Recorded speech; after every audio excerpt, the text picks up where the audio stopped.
जर मुंबईमध्ये त्यांना हवंय ते सगळं GR फॉर्म मध्ये आलंय, गव्हर्नमेंट रिझोल्युशन फॉर्म मध्ये आलंय, आता कसलं अल्टिमेटम मला काय कळत नाही. कारण हैदराबाद गॅझेटियर मान्य केलं, सातारा गॅझेटियर मान्य केलं. शेवटी हा नीट समजून घेण्याचा विषय आहे की गॅझेटियरमध्ये प्रामुख्याने हैदराबादमध्ये फिगर्स आहेत आणि फिगर्स मधून इंडिव्हिज्युअलला सर्टिफिकेट देता येईल. ज्यांच्या इंडिव्हिज्युअल नोंदी सापडल्या तर सगळ्यांना सर्टिफिकेट मिळाली. मराठवाड्यातच सर्टिफिकेट मिळणं कमी होतं, तिथे आता 48,000 सर्टिफिकेट मिळाली आणि जवळजवळ 8 लाख नोंदी सापडल्या. कारण नोंदी सापडल्या की लगेच सर्टिफिकेट मिळत नाही, कारण नोंदीच्या आधारे अप्लाय करायला, ऍप्लिकेशनच्या आधारे प्रोसेस होते. 48,000 certificate he multiply by 30 Naveen certificate create करते.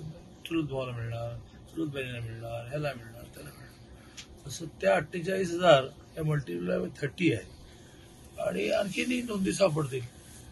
आता त्याने अल्टिमेटम कसला दिला आहे मला माहित नाही, कारण ते पूर्ण समाधानी होऊनच मुंबईतून गेले. नाही की या एकत्र आणणं 50-50 असं आहे की हा काही फोरम नाही. पण ज्या वेळेला युती होते त्यावेळेला मुळात प्रत्येक पक्षाचे निम्मे जागा न मिळालेले कार्यकर्ते नेते डिस्टर्ब होतात.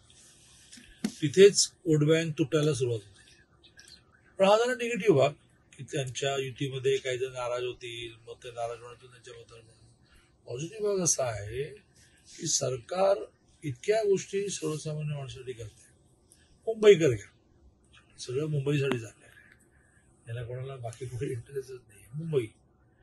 मुंबईमध्ये अटल सेतू झाल्यानंतर, पुण्याहून 2.25 तासात मुंबईला पोचायला लागल्यानंतर, मेट्रोचे सगळे रूट हळूहळू पूर्ण व्हायला लागल्यानंतर, मोठ्या प्रमाणावर गरिबांची घरंही पूर्ण व्हायला लागल्यानंतर, त्याच्यानंतर 500 स्क्वेअर फीट पर्यंतच्या घरांना टॅक्स नाही, असे खूप गोष्टी आहेत. सेल्फ डेव्हलपमेंट, हे जे मुंबईचे जे विषय आहेत, हा जो कोस्टल रोड झाला, मंत्रालयातून निघायचं नाही, 15 मिनिटाला बांद्राला बसायचं, याचं रिअलायझेशन सामान्य माणसाला आहे.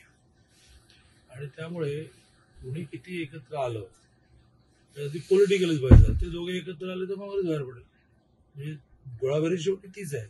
तर मी त्यावर जात नाही, मी विकासावर जातो.